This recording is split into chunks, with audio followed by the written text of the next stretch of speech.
Welcome to the Combative Nerds Podcast. Join us. What? They told me they fixed it. I trusted them to fix it. It's not my fault. Oh, guys, I don't think we're going to have the juice for a full episode, so instead we're going to bring you a rapid fire. Oh, the FighterWizard. My bad. Sorry about the hyperdrive. Hey guys, what's going on? This is Raiderlance and FighterWizard. It is October 5th, and this time we are going to do rapid fire session with FighterWizard and myself.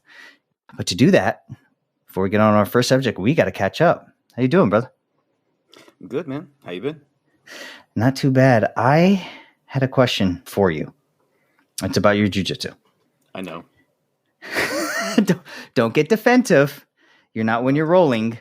So, shouldn't start. No, I seriously, I had a legitimate question for you. But I have to set it up first so everybody can understand. Sure, yeah. No. Please. Okay. So with certain martial arts, there is a term called specialist. You could be a kicking specialist, you could be a ground specialist, stand-up specialist.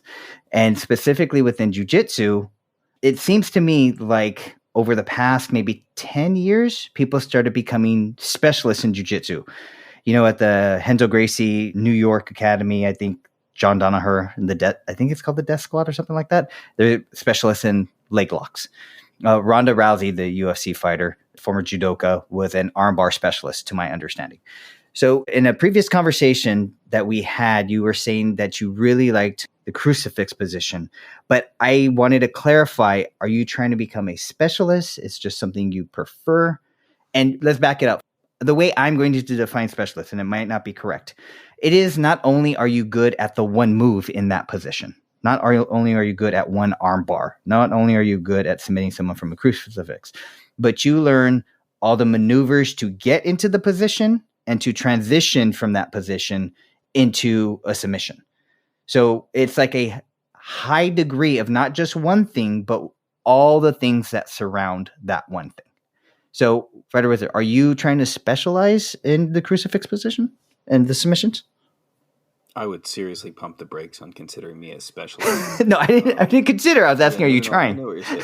Yeah, am I trying? No, I'm actually trying to get away from it. So the crucifix is by far my highest percentage submission. If I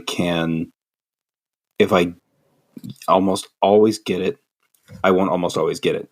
But if I do go for the crucifix, it's almost always from top turtle when the other person sort of hunkers down and exposes their back. And me or another person is on top. It's a really common mistake for someone to put out their arm. Sure. To try to stop. Then it's a classic rookie mistake, but you can usually bait someone to do it too by sticking your foot there because you think it's a point of control and the person will reach out and grab the foot. Then all I have to do is pretty much cross my legs. That's one anchor point. Sure. And then I'll secure the other shoulder. Until I secure the other shoulder, I won't go. And from there, I can finish from the top. Okay. Or I can roll back, or I can roll forward over my own shoulder. I was actually talking about it with my coach, and he said he doesn't like that because it's a sacrifice. And if I don't get it, then I'm on my back on the ground, and the other person is on top. Yes. That usually doesn't happen. If I get the position, I can usually finish it with either the choke or the arm bar. But as far as being a specialist, we're essentially making all roads lead to Rome or all roads lead to the submission that you're trying to get and seeing it from multiple angles. No, not at all. Okay. I have 3 entries into the crucifix. Okay. You know, sometimes people don't realize they're always trying to get to that position because that's where they're most comfortable. But you know, and the reason why I asked that is it kind of seems like your MO to be a specialist. Because I talked to a couple of your colleagues and they said if or when any of your research papers gets published, it is usually in a specialized journal. So first of all, that's if to the uninitiated or to those unfamiliar with scientific literature, the broader the title of the journal that is in which your article is published, the greater the impact factor, or the more important or the more people and the higher frequency that your article will be read. That was bad grammar, but whatever. So if you're your that journal mad? is No, hold the fuck on. That was a nice dig of letting me like talk about jujitsu and then shitting on my science as well. Yeah, the sad part is you're not wrong. I'm glad that you're falling over laughing about this. So fuck you first, and then two. So if the journal is nature encompasses everything. So you can literally publish anything, science. It's huge. Or anything science. Yeah, sure, like astronomy, black holes, or new proteins that were found. And then Nature has some like subset journals too, like Nature Medicine, Nature Food, etc. Sure. Still, Nature is a feather in your cap. I have not published in Nature. If you publish in the Journal of West Brazilian Entomology, then fewer people are going to read your paper. Right. Like no one's going to read your paper unless they're specialists and they specialize in Western Brazilian entomology. I've published twice. Oh, no. In really, really specialized journals. I'm sorry.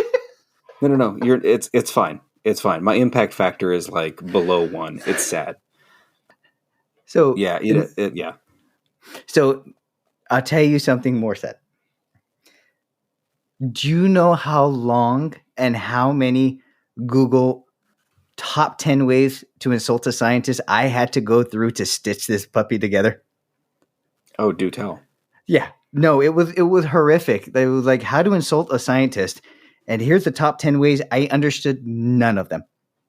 So like when I was reading the one that I picked, it said, this is a really cold and low-key dig because specialized actually means low impact, low interest. No, so I was like, right. I wanted to basically feint up top and then land the liver shot. Mm-hmm. Yeah. No, that was good. That was good. I walked right into it and I got liver shot pretty hard. Thanks. Yeah. I think the journals I published in were like the Journal of Biophysics and Biology for a chemistry paper, and the Journal of, I want to say antimicrobial. It's obviously been a long time since I've looked at my own shit. Sure. But antimicrobial agents and chemotherapy. No one's fucking looking at that. No one. Well, here's what I would tell you from my perspective. I don't think I could even get through your abstract without pulling out a thesaurus and a dictionary. No, and you fall asleep. So, yeah, you know what? At least you can write it. I can't read it. I suppose. Yeah, it kind of sucked about grad school. We were the last 2 students in my PI, my principal investigator's lab, to graduate from that lab because his life just took a downward spiral. You were telling me he wasn't the best, especially your last year. Yeah, like his life. He was an active participant in his life, going to absolute tatters. And, I didn't know that's why. Okay. Oh yeah, man. He was. Never mind. He died soon after I graduated. Oh, condolences. And I'm sure his mother appreciates it. To his family. Yeah. And so the student ahead of me is an excellent scientist. Really looked up to him. He wrote 7, 8, 9 manuscripts to be published. He published 2 of them. What? I wrote 7 manuscripts to be published. I published 2 of them. And both were not without me working with other labs. I wrote 5 on my own of my own research. I don't fully understand the impact of what you said. So what does it mean that you wrote 7 but 2 got like? So I wrote 7 different papers. Should all of them been published? No, but but my boss probably should have tried to help me publish any of them. He didn't help me publish any of them. See, I didn't understand that. Okay. Yeah. Most students, if they write 4 manuscripts, they'll try to publish 3.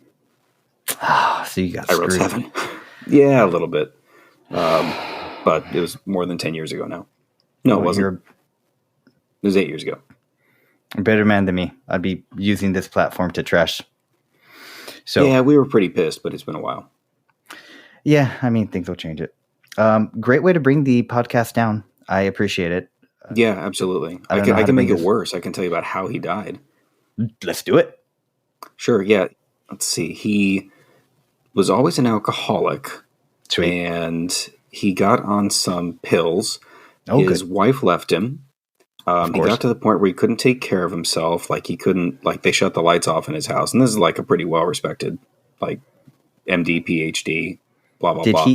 Did he come down with any type of mental illness that, in other words, well, alcoholism, of course. But I mean, like sometimes that loads of stress brings something else out that was kept in check. Sure, yeah. I'm sure he was depressed. Wow, just a downward spiral. Yeah. Super, super hard downward spiral. Like I said, he died a couple years after I graduated. I actually went to see him because the older student, the guy who, well, I mean, he's just a good scientist, and I like I said, I looked up to him. He called me and said, "Yo, it's on his deathbed." I said, "Man, I have to go pay my respects." So I did. I went up to his house. I met his mom. I met his sister, and then I met like my boss, and who's literally on his deathbed, can't talk or anything. You know, I said my goodbyes. I thanked him for, you know, his tutelage and helping me graduate and get my career. And then I left. 10 minutes after I left, dude died. How did you feel about that? Okay, so I will almost never go to someone's funeral, but I will always make sure to go see them. Sure.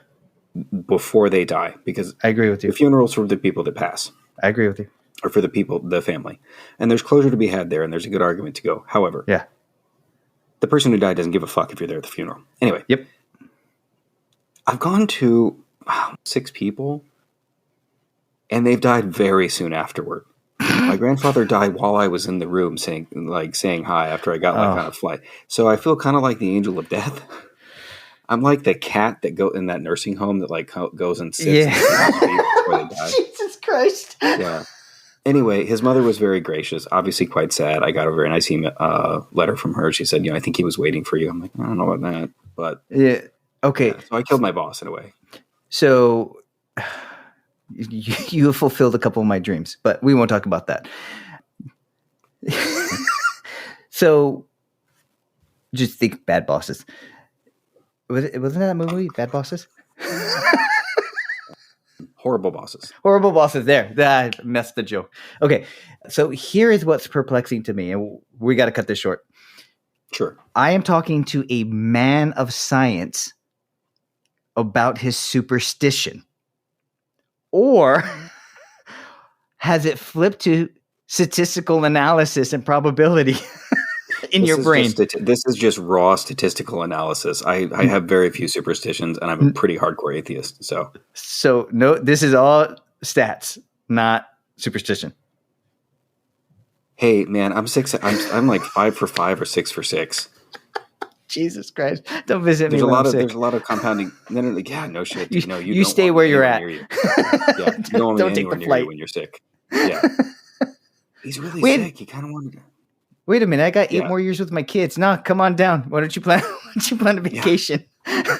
My daughter is. She's really misbehaving. I bought you a plane ticket. That will be saved for the teenage years. We got to wrap this up. Anything else you want to get me down with? Yeah, no. I think I've you've achieved it. Yeah, okay. Yeah, I've. If you don't have a razor blade and going along the path of your veins yet, then keep going. All right. Well, we will see you guys in part 2 of our rapid fire. That's it. That's our depressing show. Join FighterWizard and myself for part 2 of a rapid fire episode where we will be discussing RPGs versus JRPGs. Please do us the favor and like, subscribe, share this podcast so we can get some traction. Once I get around to it, check us out on our socials. Combative Nerds on Patreon, Instagram, Facebook, LinkedIn. You know the deal. Thanks for hanging out, and we will see you next episode.